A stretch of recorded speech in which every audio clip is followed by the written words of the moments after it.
izao arivo zao moa no fantatra fa andrasana ny fahatongavany délégationna malagasy izay avy namonjy ny fivoriam-beany sadekta ny gaborona inka eny aniserana piramidiny vato no andrasana ny délégationna izay notaria ny filoam-pirenena ery rajonaromampianina zay ny mahakasikeny ny lafiny fa iveryneto an-tanindrazantsika ka eo amin'ny tontolon'ny politika dia ny eo amin'ny akon'ny fivilianana no idiratsika manaraka araka ny vokatra vonjamaika navoakany Sadira Toliara ny sabotsy lasa teo dia toerana roa no azony intervenir tao anatin'ny distriktan'ny Fort-Dauphin tamin'ny fivilianana be ny tanàna sy mpanolotsaina izay notanterahina ny iraika amin'ny 30 Jolay lasa teo. Toerana roa no azon'ny leader fanily tao anatin'ny district en Fort-Dauphin tamin'ny fifidianana be ny tanàna sy mpanolotsaina araka ny votraka vojomaika navoakany Sadira Toliara ny sabotsy lasa teo. Ny commune ambanivohitra Ankariera ary Mahatalaky no mitarika amin'ny sambato ny antoko leader fanilo. Eo amin'ny commune rurale ny Mahatalaky moa dia azo lazaina fa mitarika lavitra be satria ny leader fanilo tazona nahazo ny larana voalohany tamin'ny sambato 2379 manome salanisa 44,25%. Telo izy amin'ny commune Ankariera dia ny leader fanilo koa no nitarika voalohany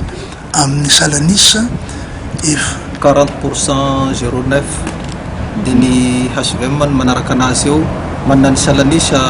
31%. Manoloana amin'ny feoahelina candidat momba nisy ny fanovana voka-pifidianana milaza ny lohalistry ny leader fanily fa matoko tanteraka amin'ny fitsarana amin'ny sanany ady amin'ny fanjakana amin'ny fikirakirana sy ny famoahana amin'ny voka-pifidianana.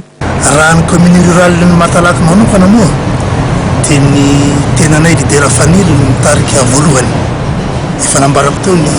sambato sy ny salanisa. Ny candidat faharoa dia ny candidat HVN any amin'ny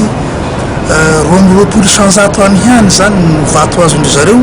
ny ansasaky ny vato azonay leader fanilo ka araky ny voalazany namana teo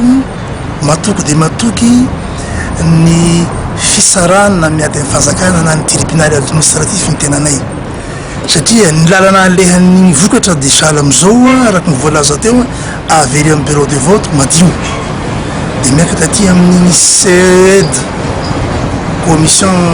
électorale du district avy eo dia mandeha aty amin'ny faritany Toliara aty amin'ny Sadira